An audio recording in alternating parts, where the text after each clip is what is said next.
Mettons-nous à la disposition du Seigneur qui va nous utiliser. Chacun de nous a un don. Chacun de nous a du potentiel en lui que le Seigneur veut utiliser pour sa gloire.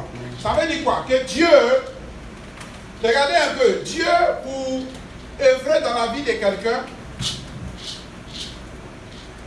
Vous voyez, par exemple, nous, il nous donne le message, il dit allez annoncer le message. Donc qu'est-ce que Dieu fait? Dieu nous utilise et on va annoncer le message. Par exemple, Dieu veut guérir quelqu'un. Qu'est-ce qu'il fait? Il passe par des hommes pour aller vers. Ça veut dire quoi? Dieu veut continuer toujours sa divinité. Il veut continuer toujours sa puissance, son autorité, toujours dans ce monde. Mais pour le faire, il a besoin de nous.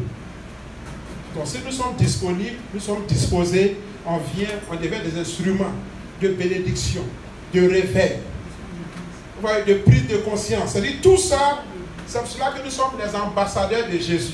C'est-à-dire, aujourd'hui, on voit, on dit Jésus, il dit, je vais voir Jésus. Tu dis, ouais, Jésus, tu vas voir Jésus qui est là. Il dit, ah, comment?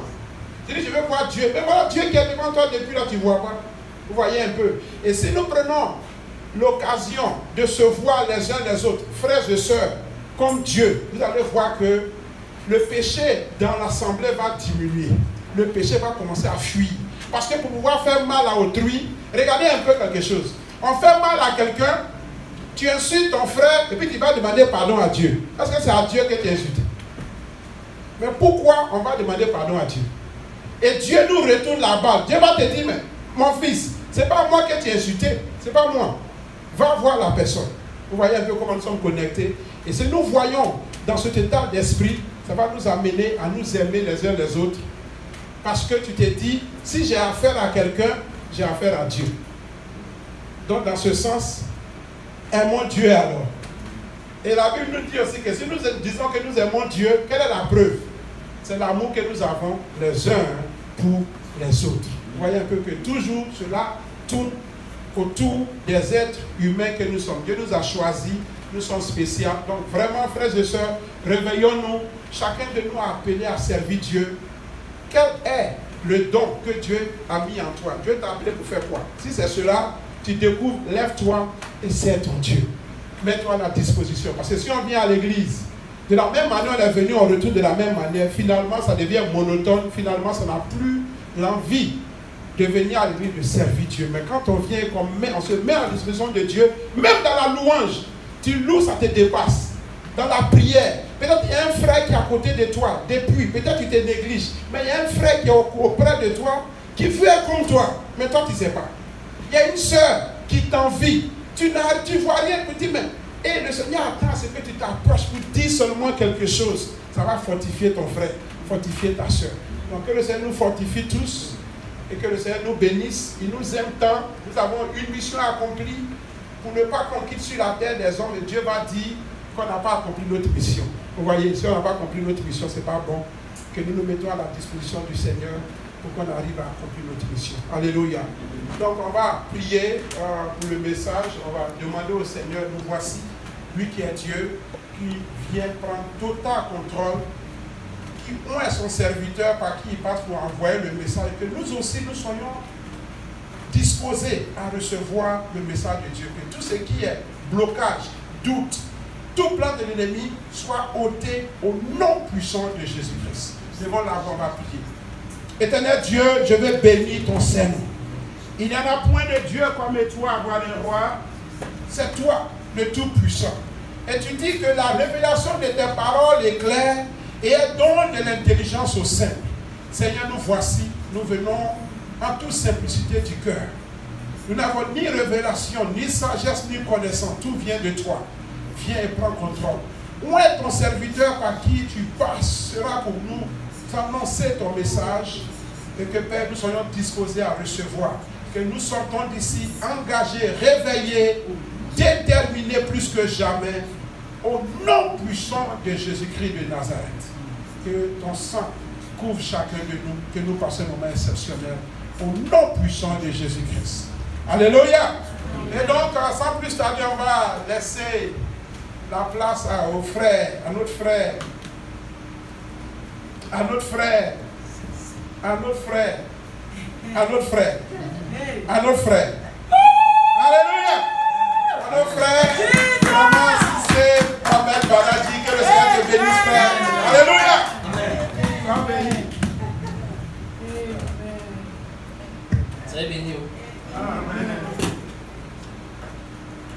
Non, je vais rester ici là. Soyez bénis. Amen. On connaît tous un peu le livre de Matthieu 5. Matthieu chapitre 5. J'aimerais que chacun prenne le passage de Matthieu chapitre 5.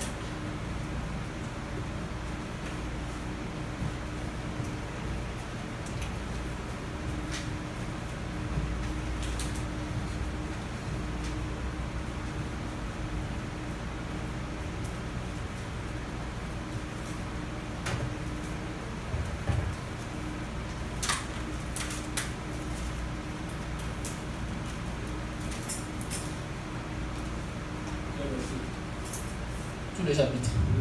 Ouais. Mais on va prendre du temps dessus. On va aller doucement.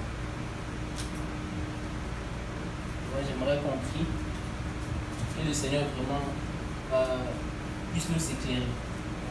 Amen. Seigneur éternel, sois glorifié, Seigneur. Papa, merci pour cet après-midi. Merci pour cette occasion que tu nous donnes. Merci pour cette grâce, Papa éternel, mon Dieu. Que tu nous donnes de nous rassembler encore, Seigneur, entre frères et sœurs, pour communier avec toi, Seigneur Jésus, pour t'adorer, Seigneur Dieu mon Dieu.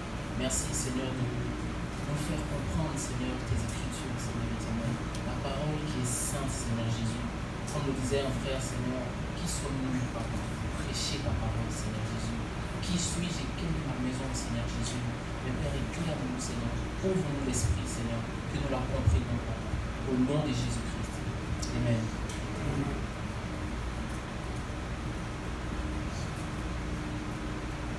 Donc, Matthieu chapitre 5.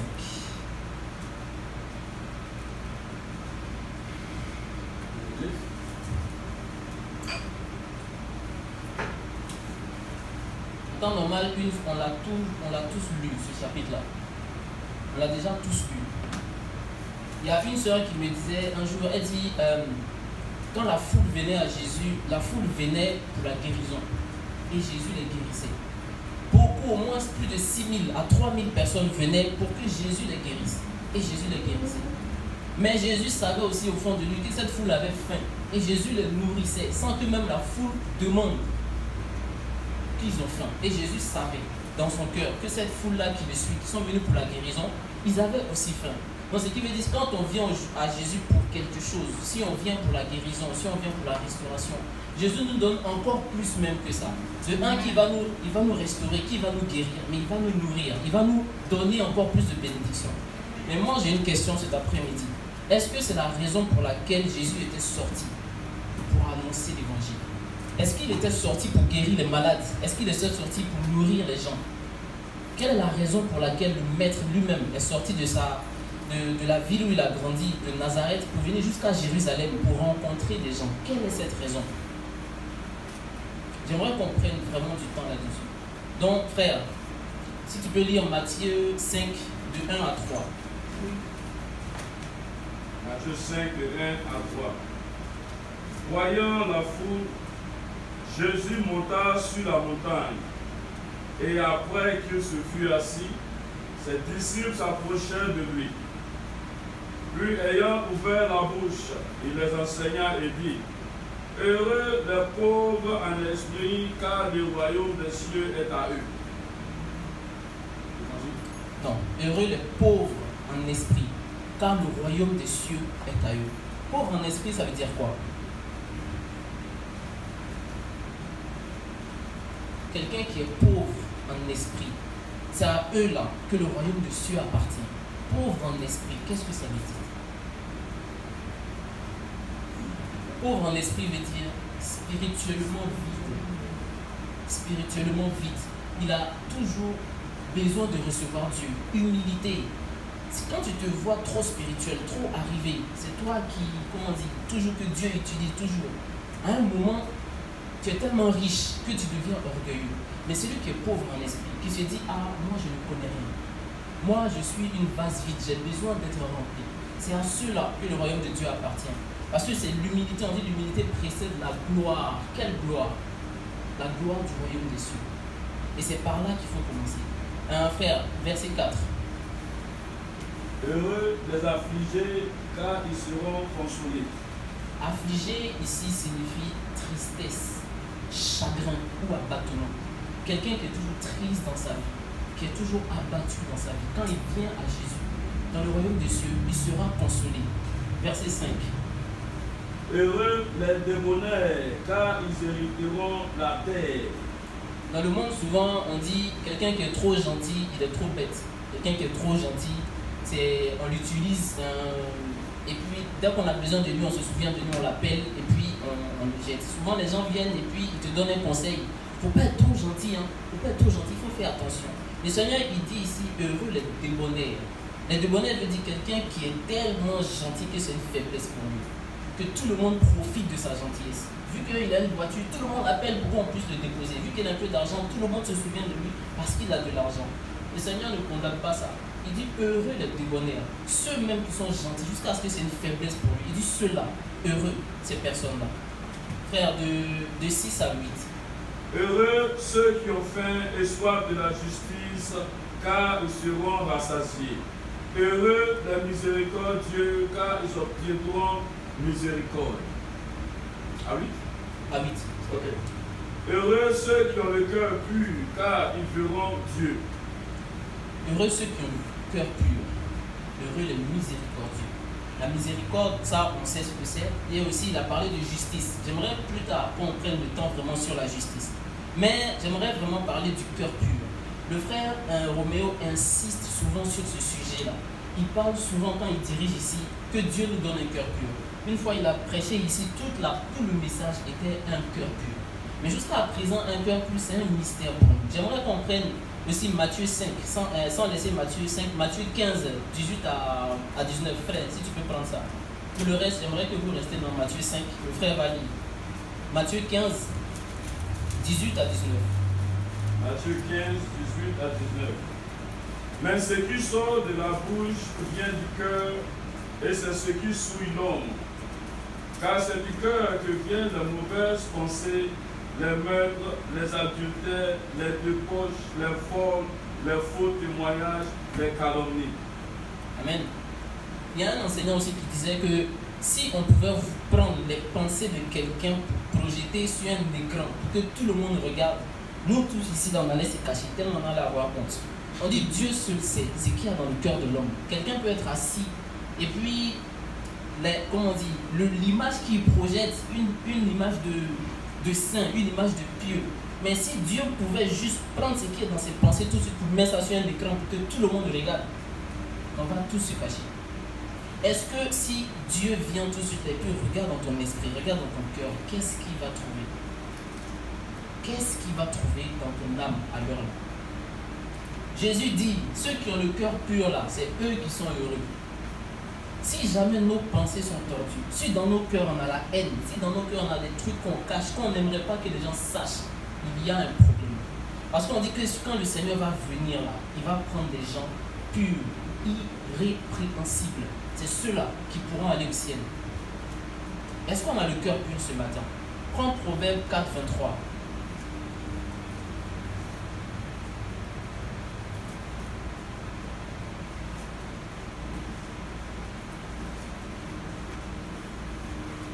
Proverbe 4, 23. Garde ton cœur plus que toute autre chose, car de lui viennent les sources de la vie. S'il y a deux personnes dans l'Ancien Testament qui ont insisté sur ce thème, il y a Moïse et il y a Salomon. Il dit de garder ton cœur plus que toute autre chose, parce que c'est là vient la source de la vie. C'est-à-dire toute ta vie que tu vis, tout vient de ton cœur, comme le frère disait.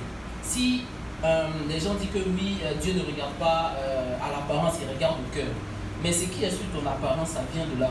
Ce que tu aimes, ça vient de ton cœur. Ta couleur préférée, ta marque de voiture préférée, ton film préféré, ta chanson préférée, ça vient de ton cœur. Moïse dit de garder ton cœur plus que tout. Parce que c'est de là vient les sources de quoi? De la vie. Qui est la vie éternelle? Les sources de la vie viennent du cœur. Si tu n'as pas le cœur pur, tu ne peux pas aller au ciel. On a un problème. Verset 9 de Matthieu 5. On va continuer. Matthieu 5, verset 9. Matthieu 5, verset 9 dit, heureux ceux qui procurent la paix, car ils seront appelés fils de Dieu. Heureux ceux qui procurent la paix, ils seront appelés fils de Dieu.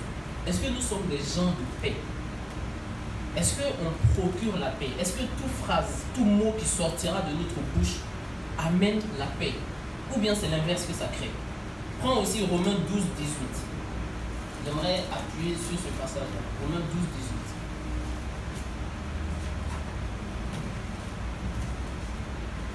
18. Romains 12, 18. S'il est possible, autant que cela dépend de vous, soyez en paix avec tous les hommes. Paul dit ici que s'il est possible, si tant que cela dépend de toi, tant que tu peux faire, sois en paix avec tous les hommes. C'est-à-dire tout être humain qui respire sur la terre, sois en paix avec eux. Est-ce qu'il y a quelqu'un avec qui tu ne parles pas? Est-ce qu'il y a quelqu'un avec qui tu as un problème? Heureux celui qui procure la paix. Tant que cela dépend de toi, sois en paix avec tous les hommes.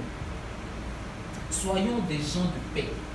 Jésus était quelqu'un de paix. Soyons des gens de paix. Ils sont en train de nous pointer à la croix et en train de dire Seigneur, pardonne-nous. Soyons comme nos maîtres. Est-ce que nous sommes des gens de paix? Est-ce qu'on a cette réputation-là? Est-ce que si quelqu'un gratte ta voiture, comment tu vas réagir? Si quelqu'un marche sur ton pied dans le bus, comment tu vas réagir? Soyons des gens de paix. Verset 10. Matthieu 5. Oui. Heureux ceux qui sont persécutés pour la justice, car le royaume des cieux est à eux. Heureux ceux qui sont persécutés pour la justice. Encore une fois, le mot justice revient. Mais on va prendre du temps sur ça dans les versets qui vont suivre. 11, 12 et 13. Heureux serez-vous lorsqu'on vous outragera, qu'on vous persécutera et qu'on dira forcément de vous toutes sortes de mal à cause de moi. Amen. 12. Réjouissez-vous et soyez dans l'allégresse, parce que votre récompense sera grande dans les cieux.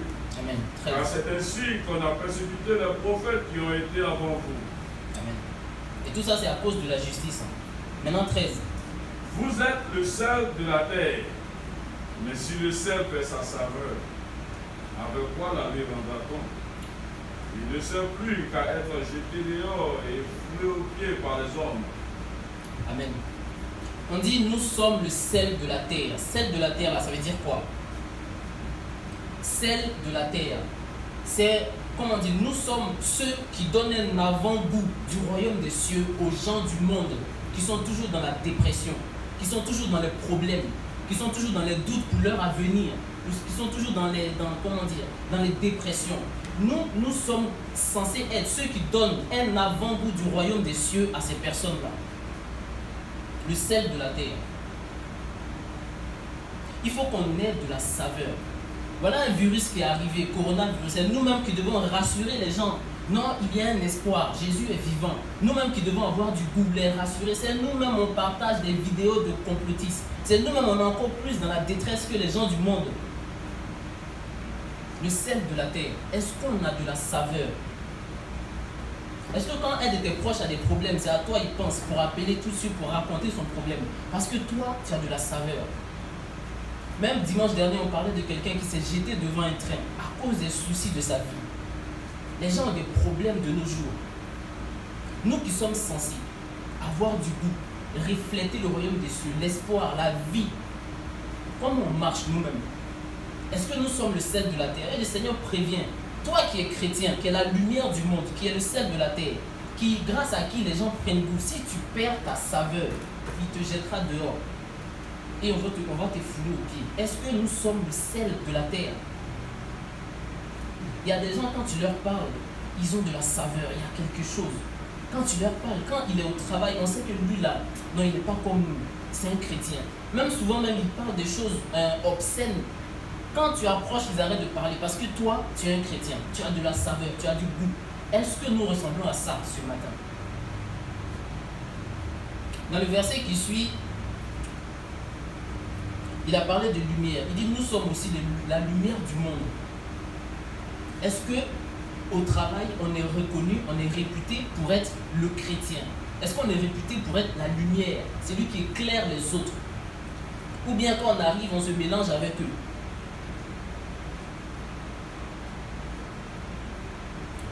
Versets 17, 18 à 19.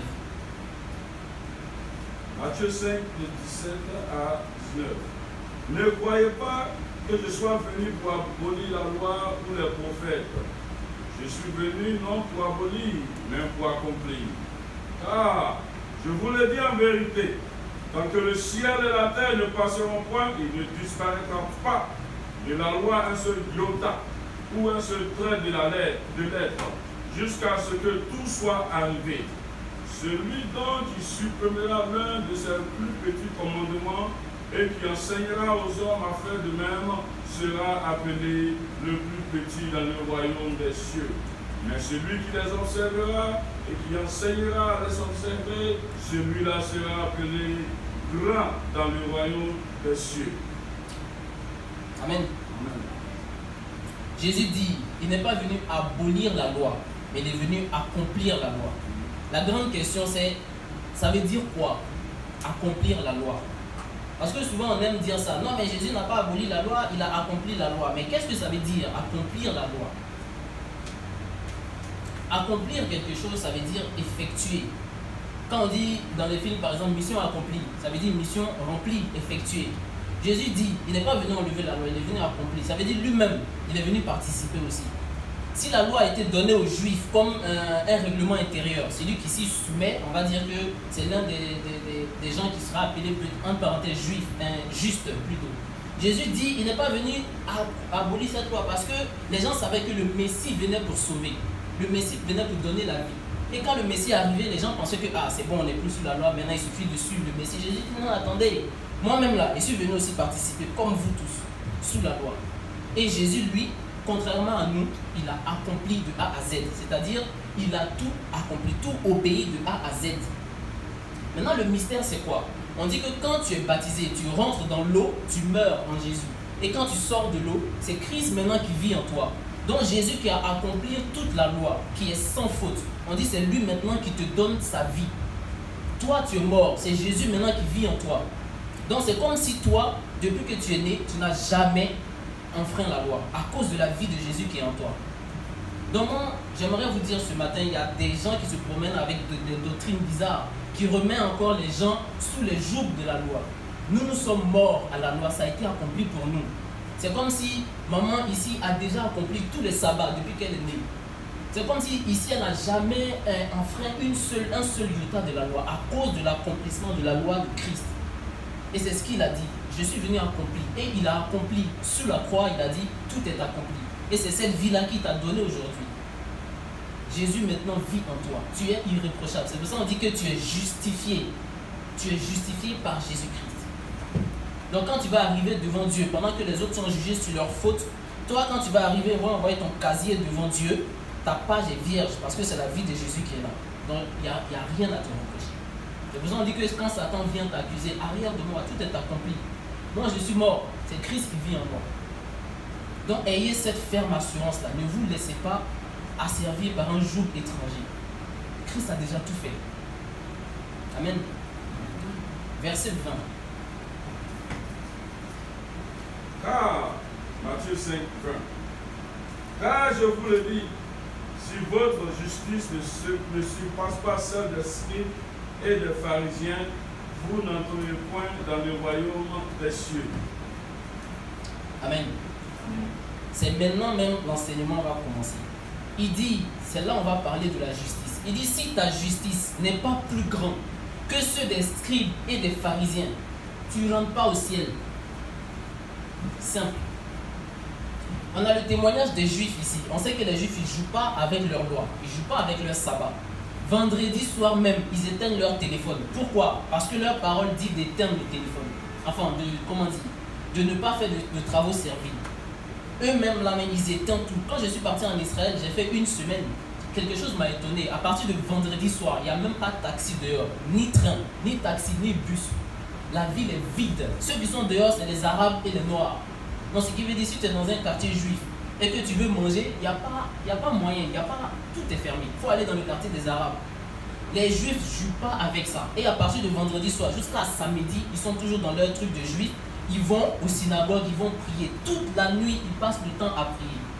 Et les Juifs aujourd'hui, là, leur enseignement vient d'un livre qui s'appelle le Talmud. Le Talmud a été écrit par les pharisiens. Après la mort de Jésus, ils ont écrit le livre de Talmud.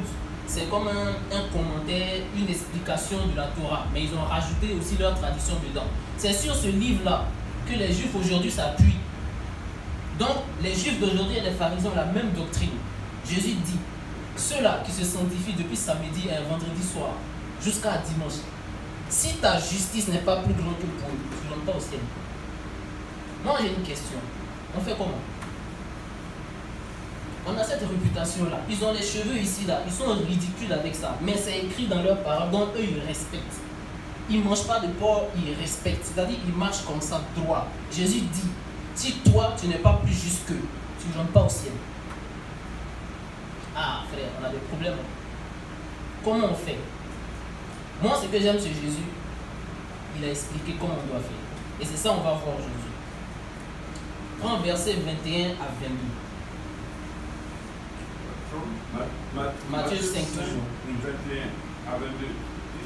Vous avez entendu qu'il a été dit aux anciens, tu ne tueras point. Celui qui tuerait est passible de jugement. Mais moi, je vous dis que quiconque se met en colère contre son frère est passible de jugement. Et celui qui dira à son frère, Raka, mérite d'être puni par le Sanhédrin, et que celui qui lui dira, insensé, mérite d'être puni par le feu de la géhenne. Raka veut dire imbécile. Tu dis Raka, ça veut dire imbécile. Tu insultes ton frère d'imbécile. Jésus dit tu vas en enfer. C'est-à-dire il veut une sainteté chez les chrétiens, une justice que les gens vont témoigner jusqu'au royaume des cieux. Si tu dis à ton frère tu es bête, tu vas en enfer. Voilà ce qu'il a dit, insensé. Ça veut dire quelqu'un qui est bête. On a des problèmes. Jésus dit, tu dis à ton frère imbécile, tu vas en enfer. Ce qui veut dire qu'il faut voir ton frère, comme le frère disait, comme Dieu lui-même, la créature du Dieu vivant, quel que soit son caractère. Verset 23 à 24. Si donc tu présentes ton offrande à l'autel, et que là tu te souviens que ton frère a quelque chose contre toi, laisse-là ton offrande devant l'autel et va d'abord te réconcilier avec ton frère. Et puis, viens présenter ton offrande. Accorde-toi promptement avec ton adversaire pendant que tu es en chemin avec lui, de peur qu'il ne te livre au juge, que le juge ne te livre à l'officier de justice et que tu ne sois mis en prison. Amen. Il dit, si tu veux donner ton offrande au Seigneur et que tu te souviens que quelqu'un a quelque chose contre toi, va régler l'affaire, va te réconcilier avant de revenir. Et ça complète le verset qu'on vient de lire en haut. Avant, on donnait des offrandes. Maintenant, de nos jours, c'est des offrandes de prière, de louanges, ça peut être offrande en argent. Avant même de mettre ton pied en église, tu te rappelles que quelqu'un a quelque chose contre toi, même si tu as raison, même si c'est lui qui a tort, mais parce qu'il est fâché avec toi, il faut régler la situation. Sors ton téléphone, envoie un note vocal ou appelle-le. Même si tu as raison, toi, excuse-toi. Voilà ce que Jésus nous demande. Avant même de te mettre à genoux, tu te souviens que ton collègue là, il avait pris ta nourriture et que tu t'es fâché avec lui, je ne sais pas, peu importe. Règle l'affaire. Il faut que tu sois irrépréhensible. Comme Paul dit, soyez en paix avec tous, tant que cela dépend de vous. Avant même de te présenter devant Dieu, rassure-toi que tu es en paix avec tout être humain sur la terre. Voilà ce que le Seigneur dit. Et du 23, tu peux relire 23 à 24.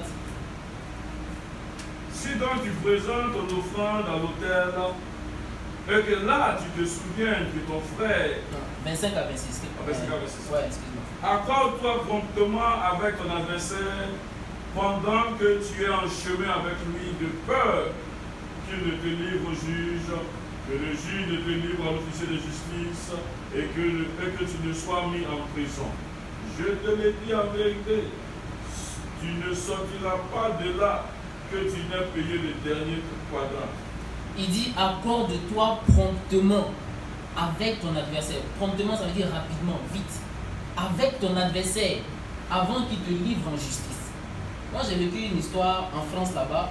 J'étais avec ma cousine, elle m'accompagnait à la préfecture donc, pour aller faire des papiers. Donc, ma cousine était en palabre avec une autre de mes cousines. Et cette cousine-là, elle venait de Côte d'Ivoire, elle s'appelle Fatou.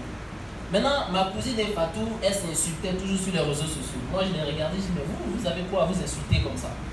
Et puis, le jour qu'on partait à la préfecture, on a croisé Fatou. Donc, moi et ma cousine, on marchait, et puis voilà Fatou qui arrive. Donc, moi, j'ai dit, ah, ma cousine, regarde Fatou. Et puis, elle a dit, ah, Fatou, elle habite dans le quartier ici. Moi, j'ai dit, ah, peut-être. Moi, j'ai cru qu'elles allaient se dépasser. Arrivé au niveau de Fatou, elle a mis 3 dans sa tête. Fatou a reculé.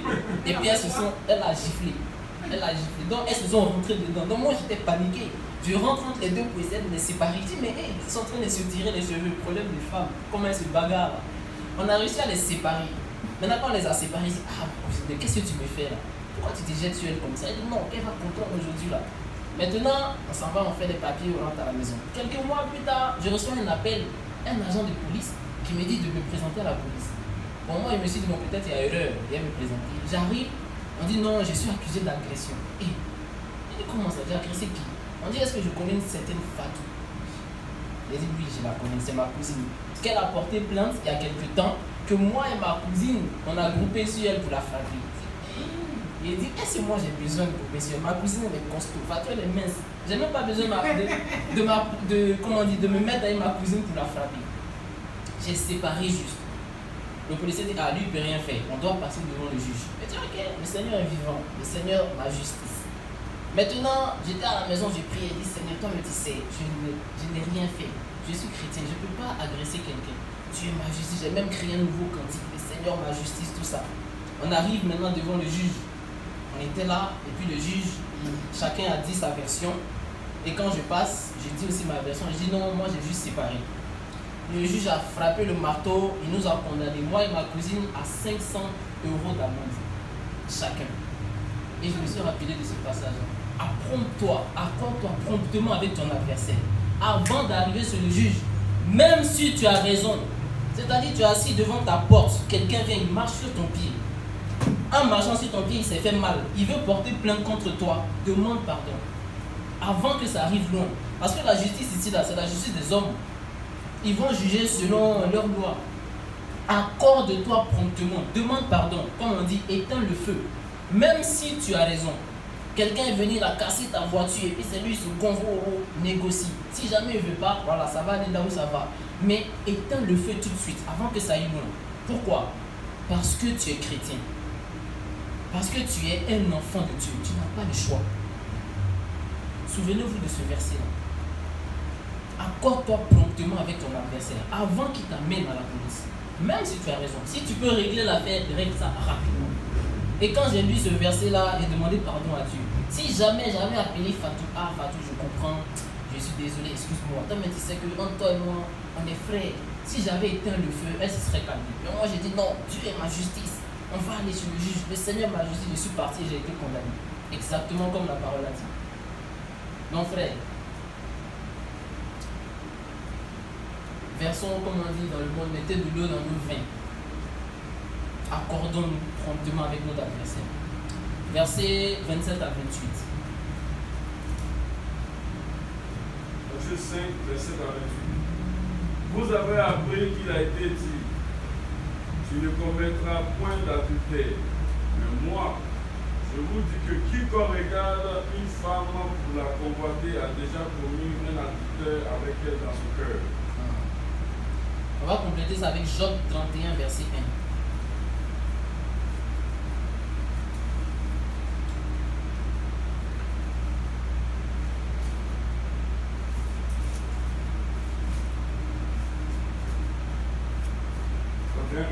Oui.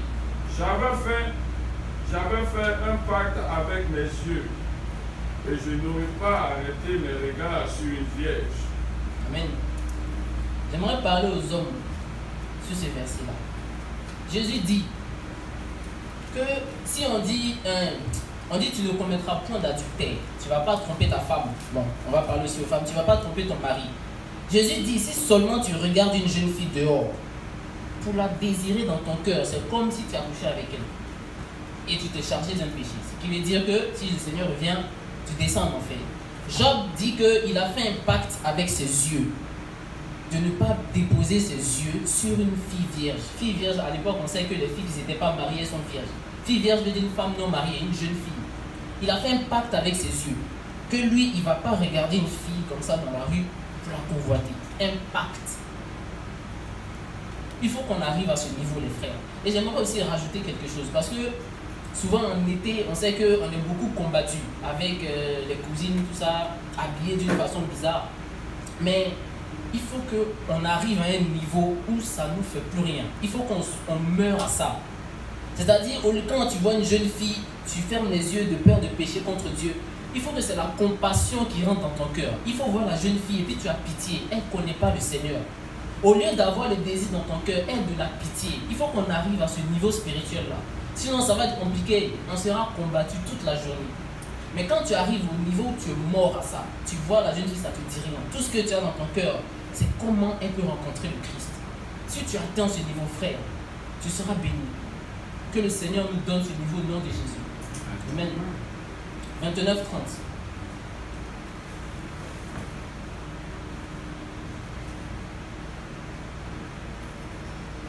Si ton œil droit est pour toi une occasion de chute, arrache-le et jette-le loin de toi. Car il est avantageux pour toi qu'un seul de tes membres périsse, et que ton corps entier ne soit pas jeté dans la chienne. Et si ta main droite est pour toi une occasion de chute, coupe-la et jette-la loin de toi. Car il est avantageux pour toi qu'un seul de tes membres périsse, et que ton corps entier n'aille pas dans la chienne. Amen. En tant que ce passage-là complète la partie où Jésus dit de ne pas regarder pour convoiter. Mais moi j'aimerais interpréter ce passage-là pour dire que quand tu fais quelque chose qui te tient à cœur et que Dieu n'aime pas, abandonne à cause du ciel. Il dit, si ton bras droit est pour toi une occasion de chute, qui est prêt à couper sa main droite ici? C'est compliqué. Mais le Seigneur dit, si à cause de ça tu risques d'aller en enfer, il faut couper. Si c'est tes yeux, il faut couper. Tu fais un travail qui ne glorifie pas le Seigneur, quitte. Tu es avec quelqu'un qui n'est pas trop converti, mais vous n'êtes pas encore marié, quitte. Même si ça te fait mal, même si tu dois sacrifier gros à cause du ciel, fais-le. Les Écritures disent qu'il y a des gens qui se rendent eunuques à cause du ciel. C'est-à-dire, ils vont s'arracher les parties à cause du ciel. S'il y a quelque chose dans ta vie, que tu tiens à ça, mais ça t'empêche d'être spirituel, ça t'empêche de vraiment être, de grandir dans le Seigneur, arrache-le à cause de ta vie. Amen. 31-32. Il a été dit que celui qui répudie sa femme lui donne une lettre de divorce. Et moi, je vous dis que celui qui répudie sa femme, sauf pour cause d'infidélité, l'expose à devenir adultère, et que celui qui épouse une femme répudiée commet un adultère. Amen. Amen. Aux États-Unis, on a un phénomène qu'on appelle souvent soit mariage gris ou mariage blanc. Mariage blanc, c'est quelqu'un qui se marie à quelqu'un pour avoir les papiers. Mariage gris, c'est de faire croire à quelqu'un que tu l'aimes à cause des papiers. Et vous allez devant les autorités d'une nation, que Paul a dit de respecter les autorités, de se soumettre. Vous allez devant ces autorités-là signer un pacte de mariage. Et après ça, vous divorcez pour aller marier quelqu'un d'autre. Déjà même, c'est un piège pour ta vie. Parce que devant Dieu, tu es marié. Et la cause de votre séparation, ça n'a pas été pour adultère. On a un problème. À cause de ça, les portes des cieux seront fermées à beaucoup. À cause de ça, j'ai expliqué ça à une sœur dans une église. Elle est dans une église. J'ai expliqué que ce n'était pas bien de faire ça. Elle a dit non, tant que c'est possible, tu peux le faire parce que la loi des États-Unis dit que si tu te maries avec quelqu'un, tout ça, tout ça. Je dis, mais la personne avec qui tu t'es marié, c'est ton mari. Même si tu ne l'aimes pas, quand tu es dans l'ignorance, d'accord, tu ne savais pas tout ça, et puis tu t'es marié, tout ça. Tu sais, la Bible a dit, en plus c'est dans l'église. Mariage blanc, c'est mariage. Pour toi, si tu n'aimes pas, pour toi, non. Mais pour les autorités des États-Unis, là, pour eux, quand ils regardent dans leurs documents, tu es monsieur et madame tant. vous êtes mariés. Et Satan aura ça contre toi. Parce qu'on est ici, là, c'est le royaume de Satan. Jésus a payé un prix pour nous reprendre, pour nous racheter dans son royaume. Et quand Jésus va venir te chercher, Satan va dire, ah, lui là, il a enfreint ma loi. Jésus dit, viens chercher quelqu'un irrépréhensible. Tu as problème. Je ne sais pas comment on peut régler cette situation pour ceux qui sont piégés dans les mariages blancs, mais que Dieu vous aide. Mais je ne sais pas vraiment comment on peut régler ça, mais si vous avez l'occasion d'éviter, évitez. Et aussi si tu es marié, quel que soit, même si ta femme elle sort de son corps la nuit pour aller faire son céleri, tu vas prier pour elle pour qu'elle soit délivrée. Parce que la seule règle, c'est l'adultère. L'adultère sexuel. Même si elle est sorcière, tu vas prier pour elle, pour que Dieu la délivre. Tu n'as pas le choix. Parce que ce n'est pas Dieu qui l'a emmené devant toi. Tu l'as épousée. Gardons nos cœurs plus que tout, comme le Seigneur dit. Donc j'aimerais, un frère, que tu lis de 33 à 37. Matthieu 5, de 33 à 37. Vous avez encore appris qu'il a été dit aux anciens, tu ne parjureras pas, tu ne parjureras point, mais tu t'acquitteras envers le Seigneur de ce que tu as déclaré par serment. Mais moi, je vous dis de ne jurer aucunement, ni par le ciel, parce que c'est le trône de Dieu, ni par la terre, parce que c'est son marchepied, ni par Jérusalem, parce que c'est la ville du grand roi. Ne jure point, ne jure non plus par ta tête, car tu ne peux rendre blanc ou noir un seul cheveu. Que votre parole soit oui, oui, non, non. Ce qu'on y ajoute vient du malin. Parjurer veut dire jurer. Frères et sœurs, ne jurez jamais. Jamais. Le Seigneur l'a dit. Ne jure pas sur ta tête, ne jure pas sur le ciel, ou sur la vie de tes parents, je ne sais pas quoi. Ne jurez jamais. Si on ne vous croit pas, tant pis. Le Seigneur a dit que ta parole soit oui, oui, ou bien non, non. Toutes les excuses que tu vas ajouter après là, ça vient du diable. Quand quelqu'un dit, ah frère, viens m'aider à faire déménagement, est-ce que tu peux? Si tu ne peux pas, dis tu ne peux pas. Même s'il est fâché, c'est pas grave. Il ne faut pas donner d'excuses. Si tu peux, dis tu peux, mais il faut venir. Parce que la parole dit que ta parole soit oui, oui, non, non. Soyons des gens de parole. Soyons des personnes de parole. Si tu appelles le frère, tu dis, ah, je te rappelle. Rappelle.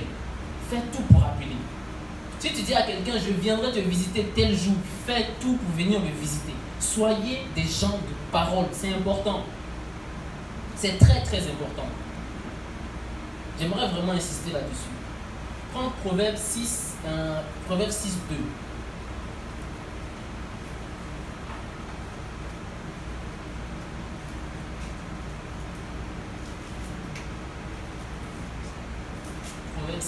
Proverbe 6, 2. Si tu es enlacé par les paroles de ta bouche, si tu es pris par les paroles de ta bouche, fais donc ceci, mon fils. Dégage-toi, puisque tu es tombé au pouvoir de ton prochain. Va, prosterne-toi et fais des instances auprès de lui. Ne donne ni sommeil à tes yeux, ni assoupissement à tes paupières. Dégage-toi comme la gazelle de la main du chasseur, comme l'oiseau de la main des oiseleurs. Amen. Est-ce que vous voyez l'importance? Il dit, si jamais tu donnes ta parole à quelqu'un et que tu n'as pas pu accomplir, va chez lui, tu te prosternes pour demander pardon. C'est la Bible qui dit ça. À cause de la parole que tu as dit.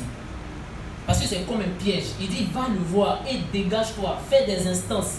Mets-toi par terre, prosterne-toi devant lui pour lui demander pardon. À cause de la parole que tu as dit. Parce que c'est important. Parole, c'est comme crédit. On dit souvent dans le monde, une promesse est une dette. Si tu promets à quelqu'un, fais-le. Si tu n'as pas pu faire, parce qu'il peut y avoir des situations où tu as dit au frère que tu viens, et puis il y a une tempête qui est arrivée. Appelle-le au moins et puis dis-lui la raison pour laquelle tu n'es pas venu. Et lui, il a le pouvoir de te dégager. Ok, il n'y a pas de problème. Tu es un père. Mais tu dis à quelqu'un, je viens, et puis depuis là, tu ne viens pas. Est-ce que toi-même tu es en paix? Parce que dans ta tête, ah, je dois passer, mais j'ai dit que j'allais passer, mais tu n'es pas en paix. Il y a quelque chose qui ne va pas. Parce qu'il y a quelqu'un qui a crédit sur toi, à cause de la parole que tu as donnée. Soyons des hommes de parole. Ayons qu'une parole. Ayons cette réputation-là. Il faut que quelqu'un dise de toi, ah, si c'est la présidente qui a dit, elle va faire. Je sais qu'elle va faire. Parce qu'elle, c'est une femme de parole. Ayons cette réputation-là. Amen. 38 à 40. Lequel? Matthieu 5.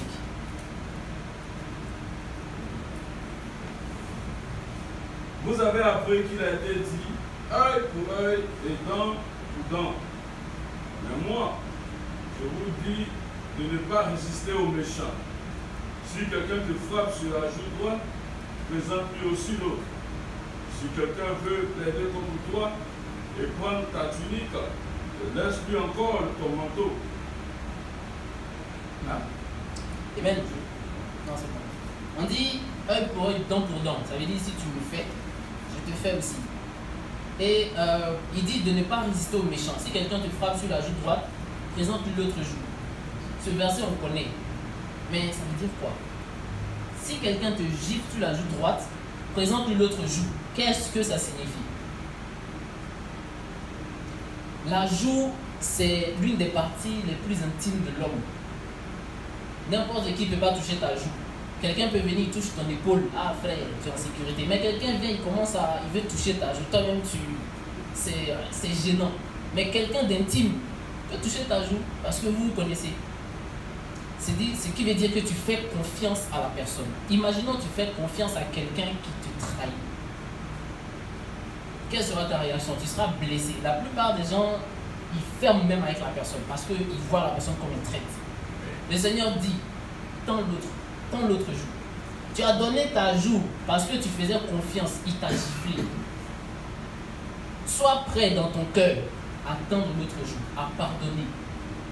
C'est pas facile. Mais c'est ce que le Seigneur dit. On t'a giflé sur la joue gauche. Présente l'autre. Sois prêt à présenter l'autre si la personne revient vers toi. Ne soyons pas dans le œil pour œil, dent pour dent. Ah, vu que tu ne m'as pas dit bonjour, moi aussi je ne te dis pas bonjour la prochaine fois. Ce n'est pas chrétien. Mourons à nous-mêmes. Souvent, on se plaint, ah, eux là, ils n'appellent jamais les gens. Toi, c'est pas grave. Toi, appelle. C'est pas grave. Quand maintenant tu vas appeler la personne aura plus honte. On va appeler. Ça va commencer à montre l'exemple. Ce qui veut dire, le Seigneur dit aussi que ce que tu veux qu'on fasse pour toi, fais pour l'autre. Moi, je travaille souvent à Taco Bell. On dit non, Mohamed, tu es pressé, même si tu ne mets pas beaucoup de salade, c'est pas grave, tout ça. On fait ça, mets ça vite, c'est le temps. Je me dis non. Si moi, on me sert comme ça, là, moi, je ne serais pas content. Donc, je mets tout ce que moi, je peux aimer, c'est comme ça, je sers les gens. Je suis connu pour ça. Ça énerve la patronne parce qu'elle veut mettre de l'argent, mais moi, je suis chrétien. Je n'ai pas le choix. Ce que tu veux qu'on fasse pour toi, tu veux qu'on t'appelle, toi, il faut appeler. Tu veux qu'on t'offre des cadeaux, offre des cadeaux en premier. Tu veux qu'on t'enseigne et essaie d'étudier la Bible pour pouvoir aussi fortifier quelqu'un. Tout ce que tu veux qu'on fasse pour toi, fais aussi pour l'autre. On dit c'est ça la loi et le prophète. La Bible complète, c'est ça. Amen. 41. Si quelqu'un te force à faire 1 000, fais-en 2 avec lui. Si quelqu'un te force à faire 1 000, fais-en 2 avec lui. On dit en Israël, quand les soldats romains quittaient en guerre comme ça, et puis ils arrivaient à Jérusalem ou en Israël, ils pouvaient choisir n'importe quel juif pour lui dire hey, toi là, viens ici, porte mes armes, mes boucliers, mes bagages. Et ce juif-là avait l'obligation de porter les bagages du soldat sur 1 kilomètre. C'était dans leur loi. N'importe quel soldat pouvait venir voir quelqu'un, hey, toi là, viens ici, tiens, et puis il prend. Il avait le droit de porter des bagages sur 1 kilomètre. Sur 1 kilomètre, après, t'es fini. Jésus dit, si on te force à faire 1 kilomètre, fais 2. C'est-à-dire, le soldat vient, hey, viens ici, tiens, le bagage, prends. Après 1 kilomètre, tu dis au soldat, non, t'inquiète, je peux continuer à porter. Allons, jusqu'à chez toi. Et puis tu l'accompagnes jusqu'à chez lui. Qu'est-ce que le soldat va penser? Ça va le toucher. Tu vis avec quelqu'un, et puis la personne dit, hey, je veux que tu me fais la vaisselle. Je veux que tous les soirs, je veux rentrer là, je ne veux pas voir la vaisselle. Fais la vaisselle, essuie le sol, dépoussière, lave la douche. Tout ce qu'elle t'a pas demandé là, rajoute ça dessus. On te demande, tu vis chez ton parent, c'est-à-dire ton oncle ou bien, je sais pas, ta tante. Elle te dit, ou bien il te dit, il faut payer $200 par mois. Fais tout. Mets $100 dessus et puis donne. Même si au début elle faisait, il faut qu'il paye $200. Quand tu lui rajoutes 300 là, elle même ça l'éteint. C'est ça un témoignage. Il faut qu'elle voit que non, toi tu es chrétien. On te force à faire quelque chose, fais deux pour la personne. Amen. Amen. 42. Donne à celui qui te demande et ne te détourne pas de celui qui veut emprunter de toi. Amen. Quand on te demande quelque chose, si tu peux, il faut le faire pour la personne. Si tu as le pouvoir de faire. J'aimerais aussi appuyer ce verset avec Proverbe 3, 27 à 28.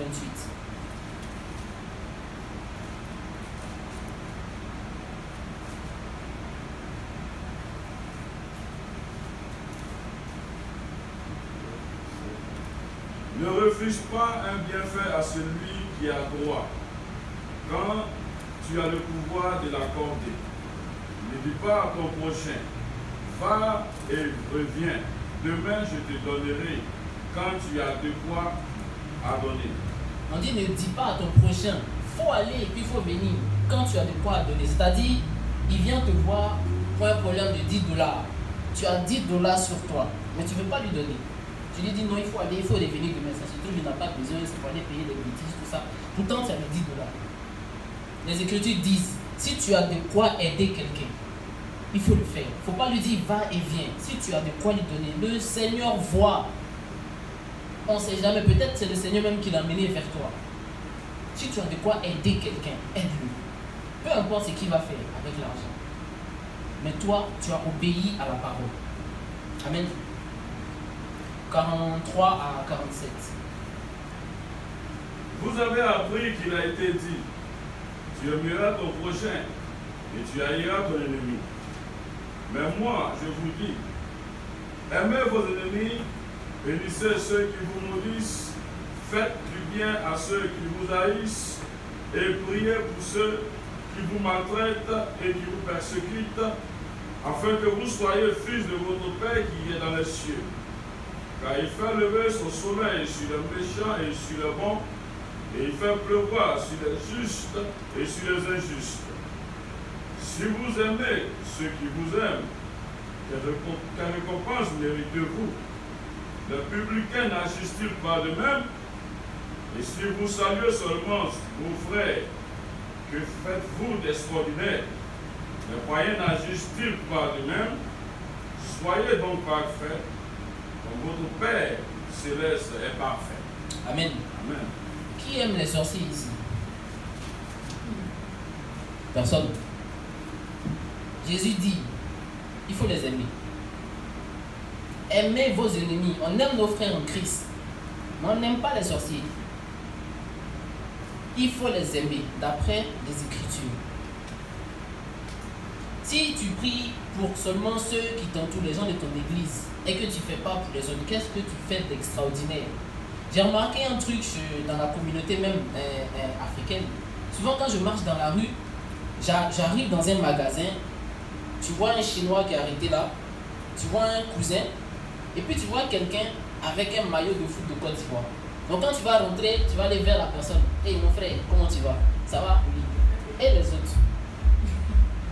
Le Seigneur dit, si tu salues seulement ceux qui t'appartiennent et que les autres tu ne les salues pas, tu as fait quoi d'extraordinaire? Jésus dit, quand tu rentres dans le magasin, tu vois un cousin, un Chinois et un Ivoirien, salue le cousin, salue le Chinois, salue l'Ivoirien. C'est la parole. Amen. Il dit, si tu pries seulement pour, comment on dit, tes parents, et puis tu ne pries pas pour les terroristes, tu ne pries pas pour les sorciers de ton village, qu'est-ce que tu fais d'extraordinaire? Souvent quand on fait un rêve et puis on voit la tête de notre tante qui essaie de nous bouffer, on ne veut plus l'appeler. C'est parce que le Seigneur a dit, au contraire, tu es en train de dormir, tu rêves que ta tante te poursuit, tu te lèves, tu l'appelles et tu te demandes comment elle va. Tu la bénis. Si jamais c'est elle, elle sait que tu l'as appelée pour ça. Si jamais c'est elle, tu endurcis ton cœur, non, il veut me tuer, je ne les appelle pas. Le Seigneur dit, appelle-les. Souvent quand les sorciers veulent tuer quelqu'un, on dit non, il ne faut même pas prendre son appel, tout ça. C'est parce que le Seigneur dit, appelle-les, montre-leur que tu es chrétien. Si tu fais ça, le Seigneur gardera ton âme. Amen. Et il rajoute, soyez donc parfaits, comme votre Père au ciel est parfait. Tout ce qu'on vient de lire là, la plupart des Juifs ne marchent pas comme ça. Un Juif peut haïr son prochain. Un Juif salue que les Juifs. Un Juif n'aime pas ses ennemis. Ils aiment tirer sur les Arabes. Si notre justice n'est pas plus que les Juifs, on ne rentre pas au ciel. C'est clair. J'aimerais vraiment que quand vous rentriez à la maison, réalisez Matthieu 5. Réalisez verset par verset. Méditez cela. Votre vie en dépend, les frères. Votre vie en dépend. Jésus va continuer sur le chapitre 6 et le chapitre 7. Si le Seigneur le veut, une autre fois, on va voir ça. Si le frère aussi n'a pas d'autres projets. Donc voilà, soyez bénis. Que le Seigneur vous fortifie. Amen. Amen. Alléluia. Amen. Vous voyez, comme l'apôtre Paul disait, c'est-à-dire lui finit de prêcher et puis il voit la mine des gens qui sont, la mine des gens serrée. Il dit, si c'est pour ça, je ne me répands pas.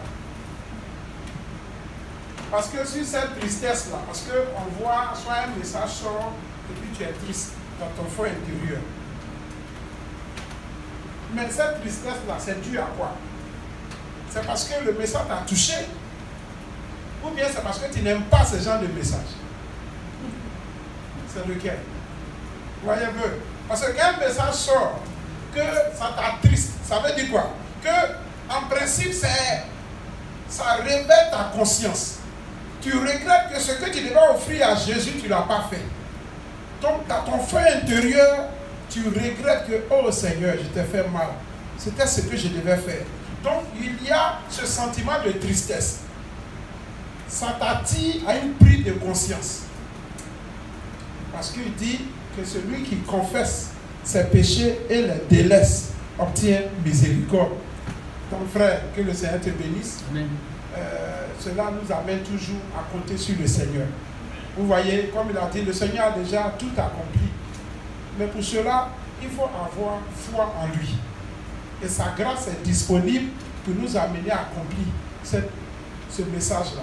Parce que si on ne le fait pas, on devient comme les pharisiens. On devient des religieux. Alors que quand le Saint-Esprit est là, il va nous amener à accomplir le message, accomplir la loi. Parce que Jésus l'a déjà fait. Donc quand on vient, c'est déjà de penser. C'est pour cela que nous qui sommes sous la grâce, on sait que déjà étant sous la grâce t'amène à accomplir la loi de Dieu. Parce que Jésus l'a déjà fait. On compte sur le Seigneur pour pouvoir le faire. Mais si on compte sur nos propres forces, on a échoué. Parce que de nous-mêmes, on ne peut rien. Mais en Jésus, tout est possible. C'est pour cela que, comme Jésus est venu accomplir, il nous a montré le chemin à suivre. Donc quand on suit Jésus, on verra qu'on aura l'envie, l'amour, la décision, tout ce qu'il faut pour pouvoir accomplir cela. Et comme il a dit, et que dans Romains 12, verset 2, que nous n'avons plus à faire quoi? On n'a plus à se conformer comme ce siècle présent. Mais qu'est-ce que ce siècle présent a fait? Souvenons-nous un peu du message qu'il nous a donné. Regardez un peu. Les pharisiens se disaient être enfants de Dieu. Mais quels sont ceux qui ont crucifié Jésus? C'est toujours les pharisiens. Et Jésus nous dit, si notre justice ne surpasse pas celle des pharisiens, ça veut dire qu'on a un problème. Ça veut dire que si notre justice ne dépasse pas celle des pharisiens, on va aller qu'à vouloir crucifier Jésus encore. C'est ce que ça veut dire. À travers nos pensées, à travers nos comportements, on va commencer à se plaindre. Parce qu'ils ont commencé à trouver que Jésus exagérait. Ça ne venait pas de Dieu. Et ils ont commencé à nous combattre. Et aujourd'hui, de la même manière, l'Église se combat. On dit l'Église, mais dans l'Église, il y a des pharisiens de l'autre côté, et puis il y a aussi les enfants de Dieu, de Christ qui sont de l'autre côté. Et l'Église s'entretue. L'Église s'attaque. D'autres D'autres sont des pharisiens et ils sont contre la croix. Ils luttent contre la croix. Pourtant, il dit, je ne suis pas venu vous faire du mal. Regardez, ce que je dis là, au contraire, c'est pour vous arranger pour aller au ciel. Vous voulez aller au ciel, non? Mais ce que vous faites, ça ne vient pas de Dieu. Ça, il y a des désirs dans nos cœurs qui ne viennent pas de Dieu, mais qui sont des désirs humains. Vous voyez un peu? Donc pour cela, comme il a dit, nous devons relire. Et en lisant, qu'est-ce qu'on va faire? Ça va commencer à briser les forteresses. Puisque la vérité, il dit, vous connaîtrez la vérité, et cette vérité-là va nous affranchir.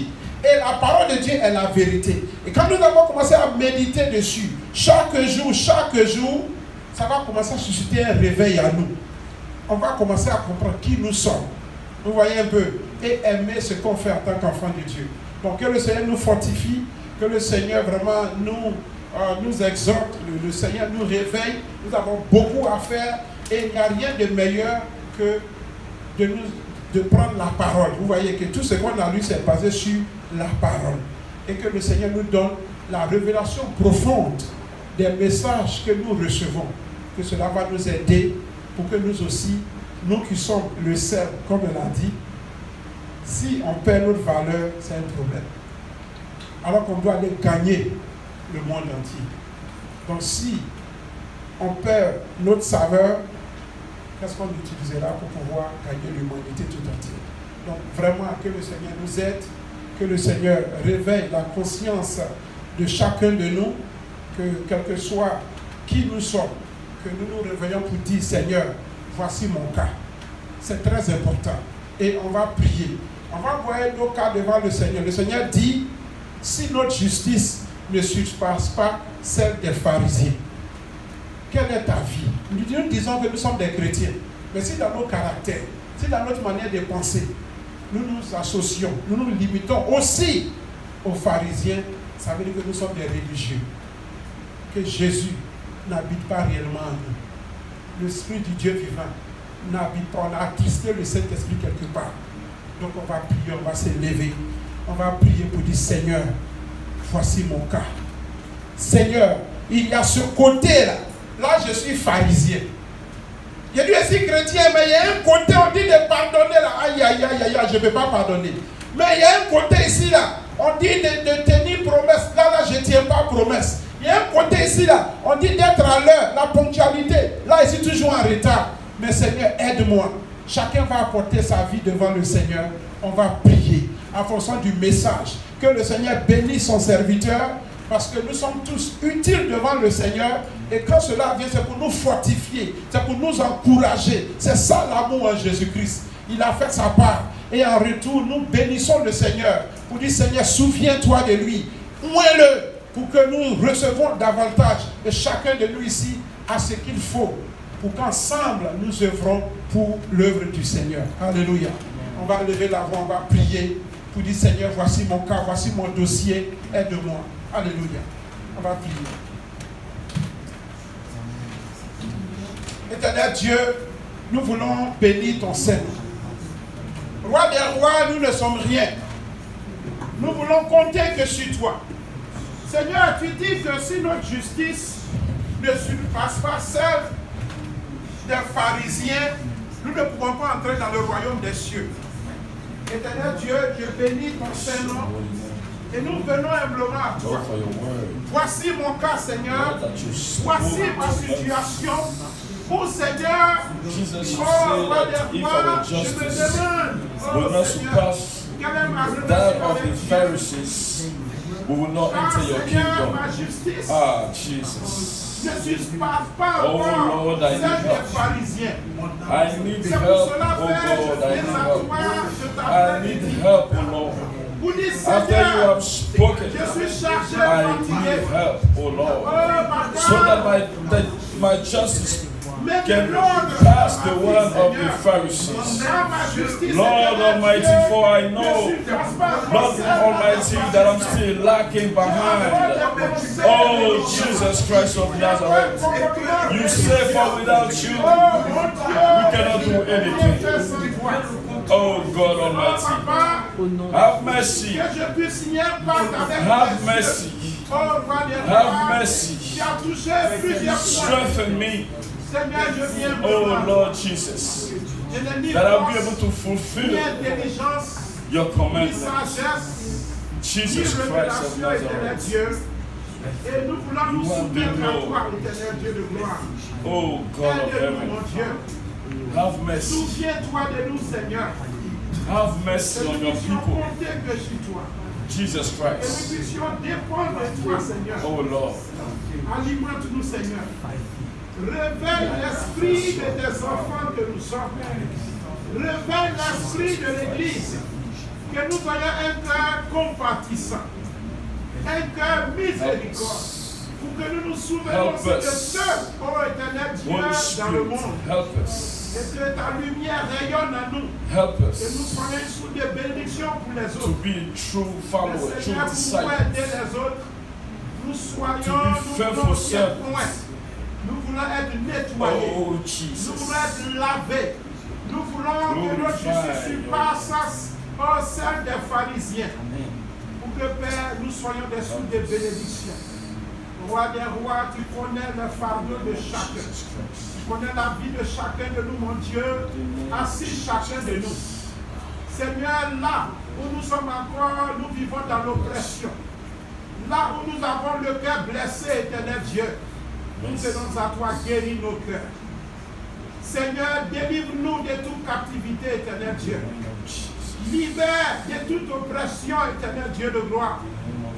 Et là où nous sommes encore empêchés, là où nous sommes encore pris dans le filet de l'oiseleur, Roi des rois, nous implorons ta grâce. Nous implorons ta grâce, Seigneur, pour un secours divin. Viens à nos secours, éternel Dieu. Car, Roi des rois, tu as dit que si notre œil est une occasion de chute pour nous, mais Seigneur, quand nous regardons, le coup est lourd. Seigneur, comment pardonner ceux qui nous ont offensés? C'est lourd dans la chair. Mais en toi, tout est possible. C'est pour cela que nous voulons nous soumettre intégralement à toi. Brise-nous, taille-nous. Comble nos cœurs pour que nous recherchions la paix avec tous. Et que, Roi des rois, en ton nom, nous arrivons à nous réconcilier avec toi, éternel Dieu. Pour arracher tout ce qui est occasion de chute, quel que soit le coup, quel que soit l'orgueil, quel que soit le degré. Car le royaume des cieux en vaut la peine. Le royaume des cieux en vaut le coup. Car le sang de Jésus qui a coulé en vaut le coup. Car le sacrifice de notre Seigneur Jésus-Christ à la croix en vaut le coup.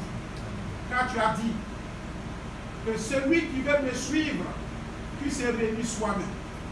Oh mon Dieu, aide-nous, aide-nous, aide-nous. Merci encore une fois de plus et bénis ton serviteur. Révèle l'esprit de tout un chacun. Nous nous soumettons tous à toi. À ta table nous venons. Voici nos fardeaux. Libère-nous. Décharge-nous, Seigneur. Que nous comptons que sur toi. Que nous héritons le royaume des cieux, des promesses que nous avons prises avec autrui. Oh mon Dieu, pardonnez-nous. Pardonnez-nous. Que nous nous réconcilions avec tous. Et que l'amour du Dieu vivant soit le fondement, la fondation de la vie de tout un chacun. C'est en cela la vie en Jésus-Christ. Car nous sommes régénérés. Notre vie ancienne est passée et une nouvelle vie. Quelque chose de nouveau germe en nous, qui est l'amour en Jésus-Christ. Au nom puissant de Jésus-Christ de Nazareth. Amen. Amen. Amen. Alléluia. Amen. Merci pour le message. Sois béni. Vous savez, au début, j'avais parlé de quoi? Miroir spirituel, non? Miroir spirituel. Quand il lit là, tu vois ce qui manque en toi. Tu vois tes défauts et puis tu demandes au Seigneur de t'aider à pouvoir arranger cela. Et c'est ça. Quand la parole sort, on appelle la parole le paix de l'esprit. La chair combat l'esprit. l'esprit aussi, on va la chair. Donc quand ça sort là, ça va toucher ce qui est chair. Hein? La parole va toucher ce qui est chair. Donc tu es là, où il y a la chair là, ça blesse ça là-bas. Ça blesse ça encore.